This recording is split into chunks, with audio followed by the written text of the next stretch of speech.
नमस्कार। आज हम बात करेंगे दलहन आत्मनिर्भरता मिशन के बारे में। भारत, आप जानते हैं कि विश्व में दालों का सर्वाधिक उत्पादन करने वाला देश है, लेकिन फिर भी भारत को दालों को आयात करना पड़ता है। कारण ये है कि भारत में जो दालें हैं उनका घरेलू जो उपभोग है वो बहुत ज्यादा है। यानी कि प्रोडक्शन हम जितना करते हैं उससे कहीं ज्यादा हमारी घरेलू मांग है। इसकी वजह से हम आयात पर निर्भर हैं। लेकिन हम आयात पर निर्भर न रहें, इसके लिए भारत सरकार ने मिशन फॉर आत्मनिर्भर पल्सेस यानी दालों में आत्मनिर्भरता मिशन, इसकी शुरुआत की है। इसकी शुरुआत 1 अक्टूबर 2025 से ही हो गई है।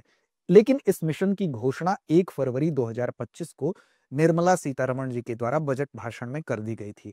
अब इसका जो क्रियान्वयन होगा वो 2025-26 से लेकर 2025 से लेकर 2031 तक यानी 6 वर्षों का जो समय है, उसमें टारगेट सेट किया गया है कि दालों के लिए हम पूरी तरह से आत्मनिर्भर हो जाएं।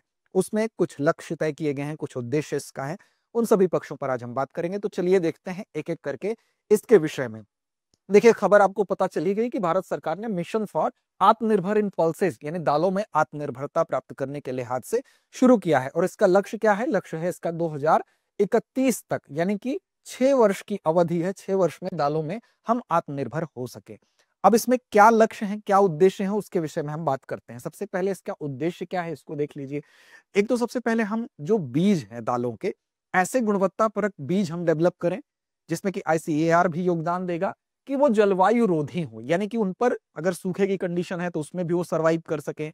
विपरीत जो क्लाइमेट चेंज का जो इम्पैक्ट है उसके इम्पैक्ट को वो, मतलब हम कह सकते हैं उस इम्पैक्ट को हतोत्साहित कर सके, ऐसे बीज हमारे पास हो तो उन्नत बीजों का विकास हो सके और उसकी उपलब्धता सुनिश्चित की जा सके। पहली बात तो यह है। दूसरा यह है कि दालों में जो प्रोटीन की मात्रा है, वो प्रोटीन की मात्रा से वो दाल पुष्ट हो, ऐसी दाल हो जिसमें प्रोटीन की ठीक ठाक मात्रा हो। और प्रोडक्टिविटी की अगर बात करें तो देखिए, कनाडा के को अगर आप देखें तो कनाडा में अगर प्रोडक्टिविटी देखें तो 2200 किलोग्राम, यानी कि 2200 किलोग्राम प्रति हेक्टेयर कनाडा की प्रोडक्टिविटी है।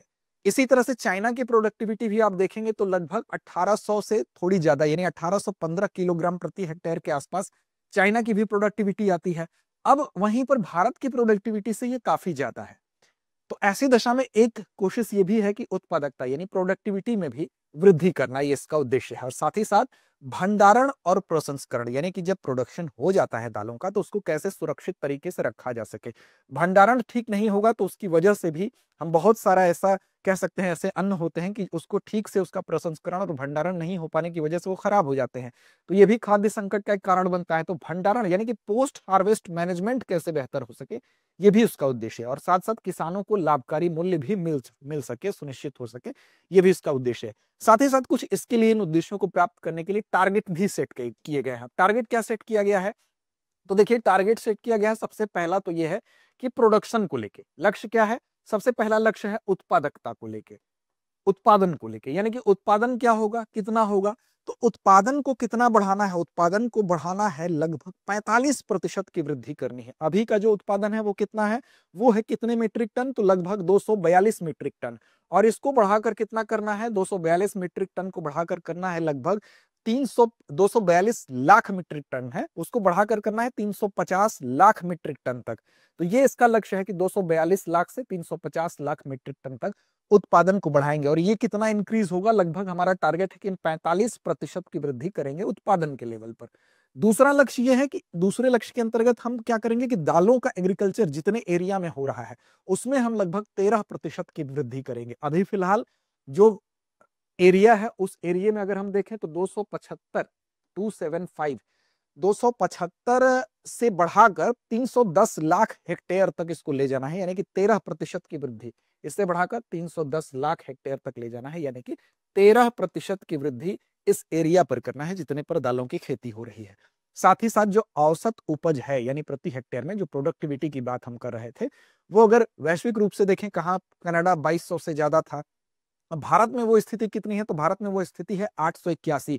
और इसको बढ़ाकर हम ले जाएंगे कितना? लगभग हमारी कोशिश है कि इस मिशन के, आत्मनिर्भर जो पल्सेस मिशन है, इसके माध्यम से इसको 881 से बढ़ाकर 1130 किलोग्राम प्रति हेक्टेयर तक ले जाना है, यानी कि 1130।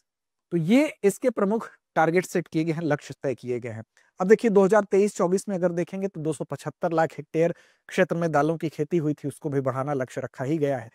अब इसमें कुछ प्रमुख राज्य हैं जो अग्रणी हैं, जैसे राजस्थान में देख लीजिए 54.67 लाख, मध्य प्रदेश में 51 लाख लगभग हेक्टेयर क्षेत्र है, महाराष्ट्र में 44 लाख हेक्टेयर और उत्तर प्रदेश में 30 लाख हेक्टेयर प्रमुख राज्य हैं जहां पर दालों की खेती की जाती है। इसमें मध्य प्रदेश जो है सबसे अग्रणी है, जहां पर लगभग 59.74 लाख मीट्रिक टन प्रोडक्शन भी होता है। अब यहाँ पर मुख्य रूप से जो विभिन्न दालें हैं, उन दालों में मुख्य फोकस किन दालों पर होगा, तो इसको भी आपको याद रखना है। यहाँ पर जो मुख्य फोकस है उसमें पहला नाम क्या है, तो पहला नाम है तूर। ये एक दाल होती है, इस पर भी मुख्य फोकस होगा। दूसरा नाम क्या है, दूसरा नाम है आपका उड़द और तीसरा है मसूर। तो तूर के बाद उड़द और हमारा है मसूर, ये तीन वो प्रमुख दालें हैं जिन पर की फोकस होगा। तो तूर, उड़द और मसूर ये तीन दालें हैं जिन पर हमारा फोकस होगा। अब इसमें अगर तूर की बात कर लें तो 9 लाख हेक्टेयर में इसकी खेती होती है। कर्नाटक, महाराष्ट्र, यूपी, गुजरात, झारखंड, पूर्वोत्तर राज्यों में इसकी कृषि की जाती है। ऐसे ही अगर उड़द की बात कर लें तो धान कटाई के बाद जो खेत खाली हो जाता है, विशेष तौर पर यूपी में, आंध्र प्रदेश में, महाराष्ट्र में, वहां पर इसकी खेती पर ध्यान दिया जाएगा। और मसूर की अगर बात कर ले तो पश्चिम बंगाल, बिहार और छत्तीसगढ़ में जो धान बोया जाता है उसके बाद वो जो क्षेत्र खाली होता है उसका उपयोग किया जा सकेगा। तो यहाँ पर इन तीन दालों पर मुख्य फोकस होगा। अब ये प्रमुख फोकस दालें हो गई। अब बात करते हैं कुछ अन्य विशेषताओं की। कुछ अन्य विशेषताओं की बात अगर हम करेंगे तो दालों के क्षेत्र में प्रोडक्शन को बढ़ाने के लिए इससे पहले NFSM यानी कि national food security and the national mission जो था, उसके अंतर्गत दाल का प्रोडक्शन बढ़ाने के लिए एक योजना चल रही थी। उस योजना में कुछ चीजें थी जिसके लिए प्रयास हो रहा था, कुछ सहायता राशि भी दी जा रही थी। अब इस योजना के शुरू होने के बाद, यानी आत्मनिर्भर जो मिशन फॉर आत्मनिर्भर पल्सेस है, इसके शुरू होने के बाद वो योजना इसी में क्या कर दी जाएगी, मर्ज कर दी जाएगी। यानी कि अब जो नया मिशन ये शुरू हुआ है उसमें पहले वाली योजना मर्ज हो जाएगी। और पहले उस योजना के तहत प्रति हेक्टेयर जो सहायता राशि दी जाती थी वो दी जाती थी 9,000 रुपए। अब उसको यहां पर बढ़ाकर कितना कर दिया गया है, इसके तहत 10,000 रुपए प्रति हेक्टेयर सहायता राशि दे दी जाएगी। यानी उसको इसमें मर्ज भी कर दिया गया और सहायता राशि भी 1,000 प्रति हेक्टेयर बढ़ा दी गई। इसके अलावा अगर आप देखें तो नाफेड और साथ साथ NCCF, ये दो ऐसी संस्थाएं हैं, नाफेड और NCCF, ये दो संस्थाएं जो हैं, नाफेड की अगर बात करेंगे तो national agricultural cooperative marketing federation of India, और NCCF की बात करें तो नेशनल कोऑपरेटिव जो कंज्यूमर्स फेडरेशन। ये दोनों संस्थाएं क्या करती हैं, ये दो राष्ट्रीय एजेंसियां हैं जो कि किसानों से जो उपज होती है उसको खरीदने का काम करती हैं।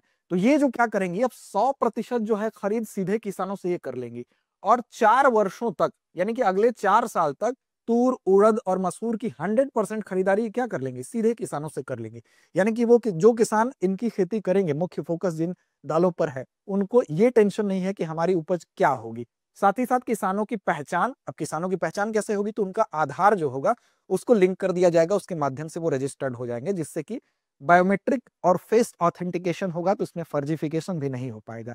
तो ये इस तरह से दालों के क्षेत्र में भारत को आत्मनिर्भर बनाने के लिए 1 अक्टूबर 2025 से ये योजना लागू कर दी गई है, जिसको कि मिशन फॉर आत्मनिर्भर इन पल्सेस कहा जा रहा है। तो ये आप याद रखेंगे। अब बारी आपकी आती है अभ्यास प्रश्न का जवाब देने की। तो कमेंट बॉक्स में इसका जवाब जरूर दें। प्रश्न आपके लिए कि मिशन फॉर आत्मनिर्भर इन पल्सेस का लक्ष्य 2030-31 तक दाल उत्पादन को कितने प्रतिशत बढ़ाना है। विकल्प आपके सामने हैं, 35%, 40%, 45 या 50%। तो इस प्रश्न का जवाब कमेंट बॉक्स में जरूर दें। लड़ते रहें, अपने लक्ष्य की ओर बढ़ते रहें। अब एग्जाम की तैयारी को और बेहतर करने के लिए हमारे चैनल को लाइक, शेयर और सब्सक्राइब करना ना भूलें।